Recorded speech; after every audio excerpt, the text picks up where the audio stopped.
नमस्कार, मैं हूं तुम खान। दिन भर की खबरों में सबसे पहले नजर डालते हैं आज के मुख्य समाचारों पर। टिकट वितरण के बाद कांग्रेस में कोहराम, जिला महामंत्री राजेंद्र बैद हुए बागी। नई खुर्जा में कार्यकर्ताओं ने छोड़ी कांग्रेस, लगाए मुद्दाबाज किनारे। सोमवार को नॉमिनेशन के लिए पहुंचे 117 प्रत्याशी, मंगलवार तक ही कर पाएंगे नामांकन पत्र दाखिल। टाउन जंक्शन रोड पर चेक पोस्ट, वाहनों की जांच, 16 बाइक के चालान। अब समाचार विस्तार से। नगर परिषद चुनाव के तहत टिकट वितरण में कांग्रेस ने भले भाजपा को मात दे दी हो, लेकिन इसके साथ ही कांग्रेस की मुश्किलें बढ़ गई हैं। कुछ वरिष्ठ नेताओं सहित कार्यकर्ताओं में घोर निराशा है और वे टिकट को हराने पर आमादा हैं। आलम यह है कि जिला महामंत्री राजेंद्र बैद ने वार्ड नंबर 29 से निर्दलीय प्रत्याशी के तौर पर चुनाव लड़ने की घोषणा की है। सियासत का खेल थोड़ा अलग है, सब कुछ अनिश्चितता पर निर्भर है। कब क्या हो जाए पता नहीं चलता। कांग्रेस भी इससे अलग नहीं हो सकती। कांग्रेस ने सोचा कि समय पर टिकट वितरण कर वह कार्यकर्ताओं को एकजुट रखने में कामयाब होगी, लेकिन इस उम्मीद की हवा निकल गई। जिला महामंत्री राजेंद्र बैद ने नेतृत्व पर सवाल उठाते हुए पार्टी प्रत्याशी का न सिर्फ विरोध किया, बल्कि निर्दलीय चुनाव लड़ने का ऐलान कर दिया है। वहीं उनके समर्थकों में पार्टी के फैसले को लेकर जबरदस्त नाराजगी देखी गई। कार्यकर्ताओं का कहना था कि अपवाद छोड़ दें तो कमोबेश सभी सामान्य सीटों पर रिजर्व कोटे के प्रत्याशी उतारे गए हैं। ऐसे में सामान्य वर्ग के लोग क्या करेंगे? वार्ड नंबर 30 से राम सिंह राजपूत कांग्रेस टिकट के लिए दावेदार था।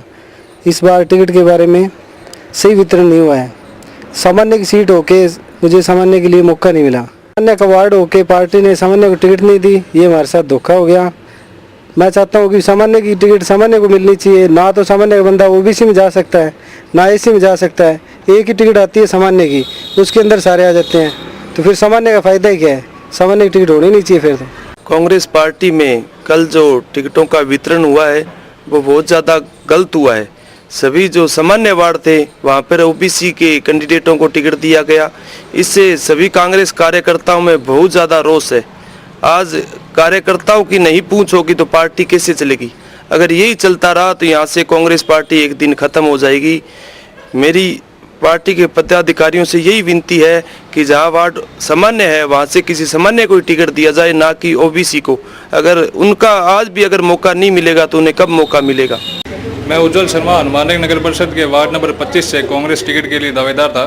मेरा वार्ड सामान्य वर्ग के लिए आरक्षित होने के बावजूद भी वहाँ से एक ओबीसी कैंडिडेट को टिकट दिया गया, जो कि सरासर गलत है। मैं पार्टी से ये और पार्टी के जो वरिष्ठ पदाधिकारी हैं उनसे ये दोबारा निवेदन करना चाहता हूँ कि जो भी वार्ड सामान्य वर्ग के लिए आरक्षित हैं वहाँ पे सामान्य वर्ग के जो कैंडिडेट हैं उनको ही मौका दिया जाए।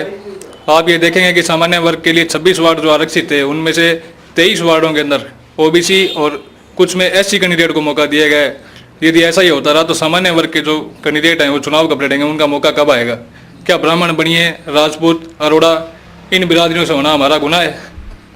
क्या यही वो कारण है जिसके कारण हम इस राजनीतिक प्रतिस्पर्धा में आगे नहीं बढ़ पा रहे हैं? तो मैं पार्टी से पुनः ये निवेदन करना चाहूँगा कि आप इन पे पुनः विचार करें और योग्य और सही कैंडिडेटों को सामान्य वर्ग में सामान्य को मौका दें। दरअसल कांग्रेस की अंदरूनी राजनीति शुरू से टिकट वितरण प्रक्रिया पर हावी रही। इसका प्रत्यक्ष प्रमाण रविवार शाम डीसीसी कार्यालय में नजर आया, जब प्रेस कॉन्फ्रेंस में विधानसभा के पूर्व अध्यक्ष दीपेंद्र सिंह शेखावत को अपने सहयोगी डॉक्टर धूप सिंह पूनिया और गोपाल केशावत का करीब पौने घंटे तक इंतजार करना पड़ा। वे अंदर ही अंदर घुटन महसूस करते नजर आए। वे भले बोलकर अपनी पीड़ा का इजहार नहीं कर पा रहे हों, लेकिन उनके चेहरे का बार बार बदलता भाव कांग्रेस की अंदरूनी सियासत को जाहिर कर रहा था। लिहाजा उन्होंने प्रत्याशियों की सूची पर हस्ताक्षर करने से इनकार कर दिया। कि जो पर्यवेक्षक आए थे, यहाँ पे 3 पर्यवेक्षक थे, गोपाल केशावत, दीपेंद्र सिंह जी पूर्व विधानसभा अध्यक्ष हैं जो, और धूप सिंह पूनिया। एक व्यक्ति विशेष मतलब जो अपने बात करें, सिस्टम ये था कि सर्किट हाउस से डीसीसी आने का प्रोग्राम था। एक जगह इन्होंने बैठ के टिकटें फाइनल कर दी। फाइनल करने के बाद में दीपेंद्र सिंह जी शेखावत से भी राय नहीं ली गई। ये बहुत बड़ी बात है, विधानसभा अध्यक्ष होना राजस्थान के अंदर, और उस आदमी की राय नहीं लेना, वरिष्ठ मतलब कांग्रेसी होने के नाते भी उनसे राय नहीं ली गई। और आपको मैं एक और आपके गौर के लिए एक बात और बताता हूं कि जो ये सिंबलों का वितरण हुआ है इसमें 2 ही आदमी को साइन है, गोपाल सिंह केसावत के और धूप सिंह पूनिया के। दीपेंद्र सिंह जी के इसमें साइन ही नहीं है। और दादरी जी को जिलाध्यक्ष है जो पार्टी के, पार्टी पदाधिकारियों के बिना इन्होंने घोषणा जो जारी की है, सूची जारी की है घोषणा करके, उसके अंदर बस उनको सिर्फ प्रेस कॉन्फ्रेंस में आके और लिस्ट दे दी कि जी ये आदमी है। कोई राय नहीं, कोई मशवरा नहीं, बिल्कुल अनदेखी की गई है कार्यकर्ताओं की। और अगर यही अनदेखी रही तो कांग्रेस पार्टी का भट्ठा बैठाने के लिए बीजेपी वालों की जरूरत नहीं पड़ेगी, इनको ये कांग्रेस ही बहुत है। यूं तो कांग्रेस में प्रत्याशियों के चयन के लिए एक कमेटी बनी थी, जिनमें 3 पर्यवेक्षकों के अलावा पूर्व मंत्री चौधरी विनोद कुमार, जिलाध्यक्ष सुरेंद्र दादरी आदि शामिल थे। लेकिन सूत्र बताते हैं कि इसमें दीपेंद्र सिंह शेखावत की भी पूरी तरह अनदेखी की गई। आलम यह था कि जयपुर से आते वक्त गोपाल केशावत और धूप सिंह पूनिया ने दीपेंद्र सिंह शेखावत को इत्तला तक नहीं दी। बाद में शेखावत अकेले जयपुर से हनुमानगढ़ पहुंचे। डीसीसी के महामंत्री राजेंद्र बैद का आरोप है कि टिकट वितरण में जातिवाद का बोलबाला रहा। वे अपरोक्ष रूप से डॉक्टर धूप सिंह पूनिया पर निशाना साधते हैं। वे कहते हैं कि पहले कांग्रेस को कम से कम 25 सीटें मिलने की उम्मीद थी, लेकिन अब मामूली सीटों पर सिमटने के आसार हैं। कांग्रेस पार्टी ने इस नगर परिषद के चुनाव में जो जातिवाद और जो कार्यकर्ताओं की अनदेखी की गई है, ऐसे लोगों को टिकट दिए जिन्होंने कभी कांग्रेस पार्टी के लिए कभी काम नहीं किया, और जो कार्यकर्ता थे जिन्होंने कांग्रेस के लिए अपनी जी जान लगाई थी सभी चुनाव में, उनको टिकट काट कर एक ये संदेश दिया है कि कांग्रेस पार्टी एक पर्सनल एक व्यक्ति की पार्टी बन गई है। एक व्यक्ति के निर्णय से ही ये सारी जो है टिकटें दी गई है, और उसका अंजाम दूसरी पार्टी को उसका फ़ायदा मिलेगा। क्योंकि जो रुझान था कि भी कांग्रेस का बोर्ड बनेगा हनुमानगढ़ में, करीबन 25 सीटों के आने की उम्मीद थी। जो टिकट वितरण हुई है उसमें जो पार्टी के निष्ठावान सिपाहियों को टिकट काट कर ये एक मैसेज दे दिया, और कुछ ही सीटों में ये पार्टी सिमट के रह गई है। उसके आपको बता दें कि राजेंद्र बैद ब्लॉक कांग्रेस शहर के 2 बार अध्यक्ष रह चुके। न सिर्फ पार्षद रहे बल्कि उनकी पत्नी भी पार्षद रही हैं। बहरहाल वे जिला महामंत्री हैं। वे खुद को जन्मजात कांग्रेसी कहने से नहीं थकते, लेकिन पार्टी पर धोखा करने का आरोप लगाते हुए वे कहते हैं कि अब विरोध करने के अलावा कोई चारा नहीं है। सर, मैंने सन 1975 से, वैसे तो मैं जन्म से कांग्रेस के परिवार से पैदा हुआ हूँ, लेकिन सन 1975 से मैंने यूथ कांग्रेस से मैंने कांग्रेस में ज्वाइन किया, और उसके बाद निरंतर मैं यूथ कांग्रेस, ब्लॉक कांग्रेस, और 2 बार मैं ब्लॉक अध्यक्ष रहा। जिला कांग्रेस कमेटी में सचिव और प्रेजेंट में महामंत्री का पद में आज होते हुए, और पुराना जो 26 वार्ड था उसमें मैंने 2 बार कांग्रेस का नेतृत्व किया। मैंने 2 बार यहाँ विजयश्री दिलाई, जबकि ये जो वार्ड था वो मूलतः कांग्रेस की बजाय अदर्स पार्टी के लोग थे, लेकिन मेरी व्यक्तिगत छवि के कारण यहाँ से हमेशा कांग्रेस विजय रही है, चाहे वो विधानसभा के चुनाव हो चाहे लोकसभा के चुनाव हो। और मैंने 2 बार इसके अंदर अपनी उपस्थिति नगर परिषद में दर्ज की है। पिछले चुनाव में भी मैं यहाँ से केवल कुछ वोटों से यहाँ मैंने चुनाव को लूज किया था। विरोध तक तो बात ठीक है, लेकिन विरोध का तरीका क्या होगा? बैद कहते हैं कि चुनाव मैदान में उतरेंगे। वार्ड के लोगों की पंचायत बुलाई थी, जिसमें सब ने चुनाव लड़ने का आदेश दिया है। और इस बार मुझे कांग्रेस की वरिष्ठ नेताओं द्वारा ये आश्वासन दिया गया और ये कहा गया कि भी आप वार्ड में जाइए और चुनाव प्रचार कीजिए कांग्रेस का, और उसके बाद एकदम समय पर टिकट काटकर एक बहुत बड़ी जो कांग्रेस पार्टी ने ये निर्णय लिया है, हम इसकी प्रशंसा करते हैं, उसका विरोध करते हैं। और मैंने आज सुबह मेरी महापंचायत वार्ड की बुलाई थी, उसके अंदर करीबन 250-300 लोग थे। उन्होंने निर्णय लिया है कि आप निर्दलीय चुनाव लड़िए, और मैंने उनकी भावना को देखकर आज फार्म भरने का निर्णय लिया है। आगे जो है, जो भी निर्णय होगा, मैं वार्ड के सभी लोगों को साथ लेकर जो भी निर्णय करेंगे उसमें मैं अपना। कांग्रेस के खिलाफ कार्यकर्ताओं का गुस्सा सिर्फ टाउन क्षेत्र में नहीं था, बल्कि जंक्शन में भी कार्यकर्ता सड़कों पर उतरे। नई खुंजा के वार्ड नंबर 3 में सेवादल के मनोज बरसीवाल की मां को टिकट नहीं देने से नाराज कार्यकर्ताओं ने पार्टी छोड़ने का ऐलान किया। उन्होंने पार्टी के खिलाफ जमकर नारेबाजी भी की। कांग्रेस में टिकट को लेकर सिर्फ टाउन में ही कोहराम नहीं मचा। नई खुंजा में वार्ड नंबर 3 से मनोज बरसीवाल की मां को टिकट नहीं मिलने से नाराज कार्यकर्ताओं ने कांग्रेस के खिलाफ जमकर नारेबाजी की। उनका कहना था कि मनोज बरसीवाल ने पार्टी की खातिर अपना बिजनेस तक चौपट कर दिया, लेकिन पार्टी के कुछ नेताओं ने उसे इस तरह इनाम दिया जिससे कार्यकर्ताओं में रोष है। उन्होंने खूब नारेबाजी की। मनोज बरसीवाल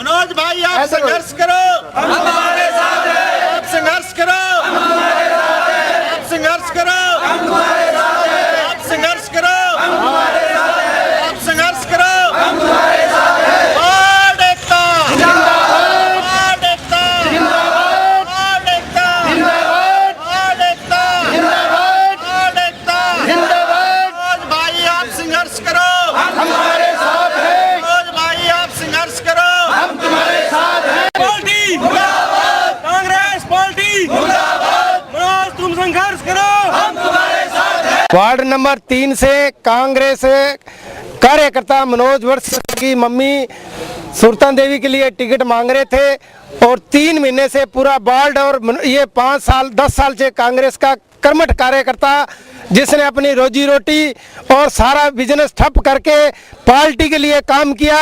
आज उसी पार्टी कांग्रेस पार्टी ने, हमने उसके साथ जी जान से काम किया। उसी पार्टी ने आज कार्यकर्ता की हत्या की गई है और सरेआम हमारी टिकट काटी गई है और बगैर नजायज आदमी को टिकट दी गई है, और अपने स्वार्थ के लिए जिसको कुछ भी, जिसके जैसे पार्टी आए, पर्यवेक्षक आए, जिसने झलक दिखाई उसको टिकट दे दिया गया, और गरीब कार्यकर्ता करके और उसकी हत्या की है। और कांग्रेस पार्टी का बेड़ा गर्क करने का काम 3 नंबर वार्ड में किया गया है सरेआम। लगभग 10 साल से कांग्रेस का कार्यकर्ता हूं, और सबसे पहले तो मैं ये घोषणा करता हूं कि मैं कांग्रेस की सदस्य आज से छोड़ रहा हूं। जबकि हमने कांग्रेस के लिए इतना काम किया, सब कुछ किया, और आज हमें इस दूध में मक्खी की तरह निकाल के फेंक दिया गया। तो हमें ऐसे कार्यकर्ता बनने की क्या जरूरत है? पूरा मोहल्ला, पूरा वार्ड मनोज बरसीवाल के साथ है। मनोज बरसीवाल को निर्दलीय लड़ने के लिए ये खड़ा कर रहे हैं, तो हम इसके साथ हैं और इसको जिताने की पूरी कोशिश करेंगे। लगभग 50 सालों से हमारा परिवार कांग्रेस के साथ है। कांग्रेस के कार्यकर्ता है, हम कांग्रेस छोड़ते हैं। कई सालों से कांग्रेस कर रहे थे, मैंने मेहनत की, अपनी मजदूरी छोड़ दी इन्होंने कांग्रेस के लिए। आज इनके साथ बहुत बड़ा धोखा हुआ है। मेरा तो यही कहना है कि ये जो वार्ड नंबर 3 है, एक हो और एक होकर रहेगा, और हम कांग्रेस का बहिष्कार करते हैं वार्ड नंबर 3। हमारा मनोज काम करता है, हमारा जो काम होता है मनोज ने कहते हैं आगे हो गया, हमारा जो काम होता है वही करता है। हमारा वोट सब मनोज ने जाएगा, मनोज जीतेगा, जिंदाबाद। सेवा दल के संगठक मनोज बरसीवाल ने कहा कि कार्यकर्ताओं की नाराजगी स्वाभाविक है। पार्टी के पर्यवेक्षकों ने अपनी जेबें गर्म की हैं, समर्पित कार्यकर्ताओं को किनारा किया है, विपरीत विचारधारा वालों को टिकट देकर पार्टी का बेड़ा गर्क किया है। जनता अब उसका जवाब देगी। कुल टिकट वितरण के अंदर बहुत ही बड़ी धांधलीबाजी हुई है। जो यहाँ पर्यवेक्षक बन के आए अपनी जेबें गर्म करके चले गए हैं। पार्टी का जो डेकोरम था उसके बिल्कुल विपरीत हो गए इन्होंने काम किया है।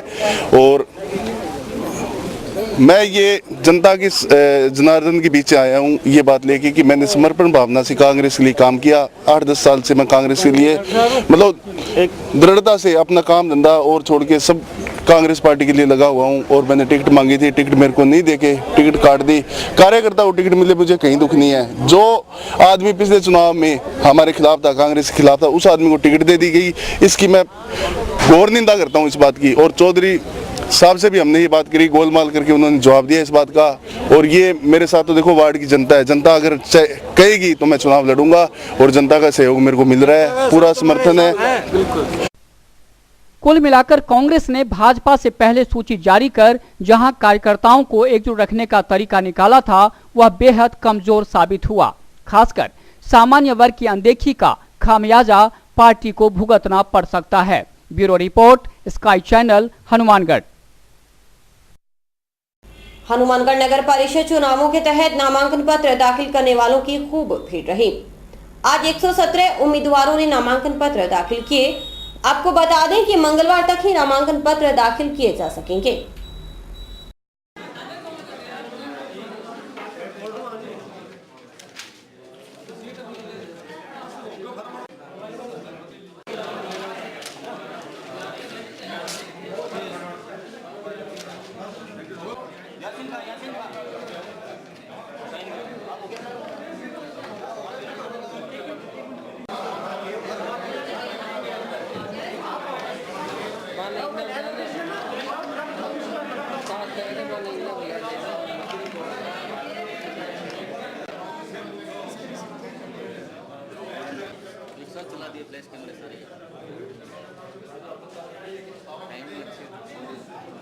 समाचार अभी और भी हैं, देखते रहिए दिन भर की खबरें।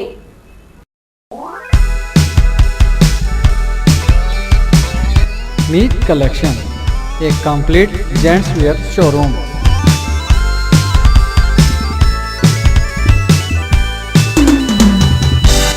जहां पर आपको जेंट्स वियर में रेडीमेड गारमेंट्स, इंपोर्टेड शूज, चप्पल आदि की भरपूर वैरायटी मिलेगी।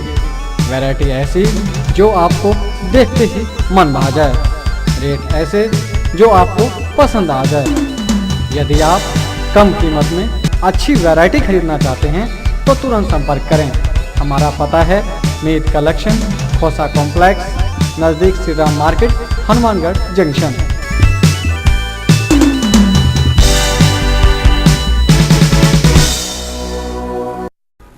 नगर परिषद चुनाव के मद्देनजर पुलिस पूरी तरह सतर्कता बरत रही है। टाउन जंक्शन रोड पर हनुमान मंदिर के पास पुलिस ने चेक पोस्ट लगाकर वाहनों की सघन जांच की। हनुमानगढ़ में टाउन जंक्शन रोड पर हनुमान मंदिर के सामने चेक पोस्ट पर दिन भर वाहनों की जांच की गई। इसके तहत 16 बाइक के चालान किए गए।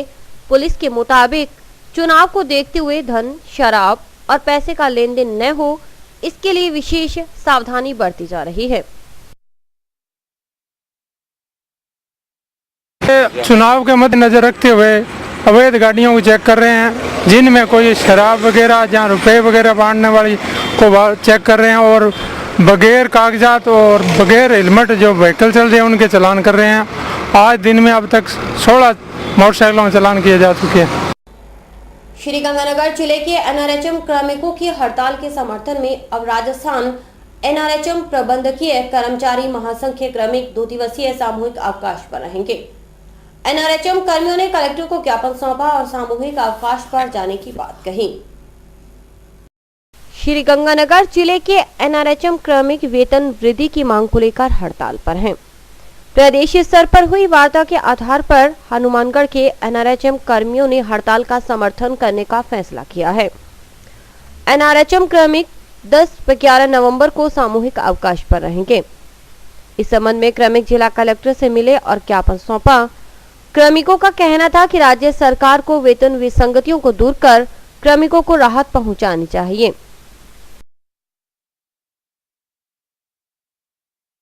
राष्ट्रीय विशेष योग्यजन समिति सदस्य आज जिला कलेक्टर से मिले और विशेष योग्यजनों को होने वाली विभिन्न समस्याओं से अवगत करवाया। विशेष योग्यजनों का कहना है कि अगर उनके पास स्थायी रोजगार हो तो उनकी समस्याएं काफी हद तक कम हो सकती हैं। राष्ट्रीय विशेष योग्यजनों ने जिला कलेक्टर से मिलकर अपनी समस्याओं के संबंध में ज्ञापन सौंपा। विशेष योग्यजन का कहना है कि सरकार द्वारा दी जा रही 500 रुपए पेंशन से उनका और उनके परिवार का गुजारा नहीं होता। विशेष योग्यजनों का कहना है कि सरकार को विकलांगों को दिए जाने वाले आरक्षण को खत्म करने की बात कही। उनका कहना है कि सरकार उन्हें योग्यता अनुसार स्थायी रोजगार उपलब्ध करवाए, जिससे उनकी रोजगार के लिए समस्या खत्म हो सके। जी, कलेक्टर साहब के माध्यम से ज्ञापन देना है प्रधानमंत्री जी को। हम प्रधानमंत्री जी से मिलना चाहते हैं। विकलांगों की बहुत बड़ी एक समस्या है, रोजगार की समस्या है जी। विकलांगों को आरक्षण जो दे रखा है 3%, उससे कुछ होने वाला नहीं है। विकलांगों की संख्या ज़्यादा हो रही है। इसको बिल्कुल ख़त्म करके, आरक्षण व्यवस्था को ही ख़त्म करके ये स्थायी रूप से विकलांगों को उनकी योग्यता के अनुसार उनको नौकरी दी जाए। और जो विकलांग, हाँ, हमें यानी कि कुछ भी व्यवस्था नहीं दे करके हमें सिर्फ और सिर्फ स्थायी रोजगार चाहिए, ताकि विकलांग अपना एक अच्छा जीवन जी सके।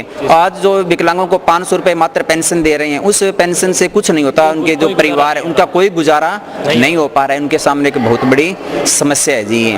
और जो हमारे रोडवेज विभाग है उसमें हमारी सीटें निर्धारित हैं, उन पर हमारे को कभी बैठने नहीं दिया जा रहा है जी। या हमारा रेल का जो डिब्बा आ रहा है जी, उसको कभी आगे लगा देते हैं, कभी पीछे लगा देते हैं, विकलांग दौड़ते गिर जाते हैं। वो भी एक उनके सामने बहुत बड़ी समस्या है सर। और ऐसी समस्याओं से हमें निजात पाने के लिए हम आज कलेक्टर साहब से मिलना चाहते हैं। और ये जो प्लेसमेंट एजेंसियां जी, इनमें भी जो विकलांग लगे हुए हैं उनको भी सरकार को स्थायी करना चाहिए। ये हमारी बहुत समस्याएं हैं। और अभी वक्त है हेडलाइंस का।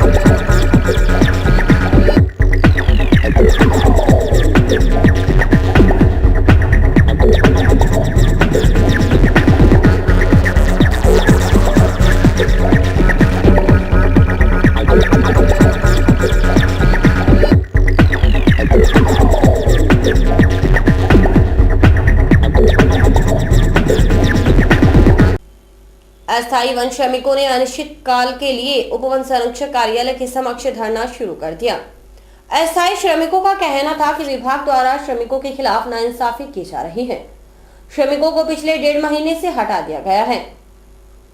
उपवन संरक्षक कार्यालय के समक्ष अस्थायी श्रमिकों ने अनिश्चित काल के लिए धरना शुरू कर दिया। श्रमिकों का कहना है कि उन्हें पिछले 1.5 महीने से हटा दिया गया है। वहीं एक श्रमिक के साथ मारपीट की गई है। श्रमिकों का कहना है कि विभाग उनके साथ नाइंसाफी कर रहा है। श्रमिकों की मांग है कि 2 वर्ष से अधिक कार्य कर रहे श्रमिकों को स्थायी किया जाए और नाजायज मारपीट करने वाले अधिकारी के खिलाफ कार्रवाई की जाए। इनकलाब जिंदाबाद, जिंदाबाद, जिंदाबाद। वन प्रशासन मुर्दाबाद, मुर्दाबाद, मुर्दाबाद। इनकलाब जिंदाबाद। अस्थायी वन श्रमिक यहाँ वन विभाग के कार्यालय के सामने हमने धरना लगाया अनिश्चितकालीन। और धरना इस बात के लिए लगाया कि हमें काम से 1.5 माह पहले हमें काम से हटा दिया और काम से हटाने के दौरान हमारे एक मजदूर साथी के साथ मारपीट की है। इसलिए हमें काम से हटाने के दौरान हमारे साथी के साथ मारपीट करने के बाद में भी जिस तरीके का व्यवहार वन विभाग ने अपनाया है, तो हमने मजदूरों की इन तमाम समस्याओं को लेकर के वन विभाग के कार्यालय के सामने अनिश्चितकालीन धरना लगाया। हनुमानगढ़ जंक्शन में श्री श्याम महोत्सव का आगाज 15 नवंबर को होगा। संकट मोचक बालाजी धाम में होने वाले श्री श्याम महोत्सव का समापन 18 नवंबर को होगा, जिसमें भजन सम्राट संजय मित्तल बाबा श्याम का गुणगान करेंगे। हनुमानगढ़ जंक्शन स्थित संकट मोचक बालाजी धाम सेक्टर 12 में श्री श्याम महोत्सव का आगाज 15 नवंबर को होगा। प्रवक्ता भारत भूषण कौशिक के मुताबिक 15 नवंबर को शोभा यात्रा निकाली जाएगी। दुर्गा मंदिर से प्रारंभ शोभा यात्रा संकट मोचन बालाजी धाम में विसर्जित होगी। भजन गायक संजय मित्तल भजनों की प्रस्तुति देंगे।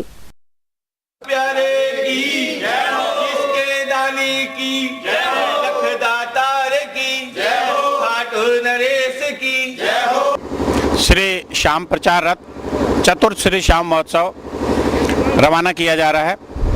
श्री सतपाल जी पारिक और श्री शेरपाल जी ने रथ को झंडी देकर रथ को रवाना किया। चतुर्थ श्री श्याम महोत्सव के अंतर्गत 15 नवंबर 2014 को श्याम बाबा की भव्य कलश यात्रा एवं शोभा यात्रा दुर्गा मंदिर धर्मशाला से संकट मोचन बालाजी धाम पहुंचेगी और 16 तारीख को श्री श्याम अखंड ज्योति पाठ का आयोजन किया गया है, जो संकट मोचन बालाजी धाम परिसर में संपन्न किया जाएगा। कथावाचक रहेंगे कुमार नीरज भटनेर नगरी। तत्पश्चात 18 नवंबर को श्याम बाबा का विशाल जागरण आयोजित किया जाएगा, जिसमें भजन सम्राट संजय मित्तल कलकत्ता से और रश्मि ओझा ग्वालियर से भजन का गुणगान करेंगे और झांकियां और इत्र वर्षा, भव्य श्रृंगार और कार्यक्रम को भव्यता देने के लिए श्री श्याम हनुमान जन कल्याण समिति और श्याम आयोजन समिति पूरे जोरों शोरों से तैयारी पर लगी हुई है। और इसी के साथ समाचार समाप्त हुए। रोजाना देखते रहिए समाचार। नमस्कार।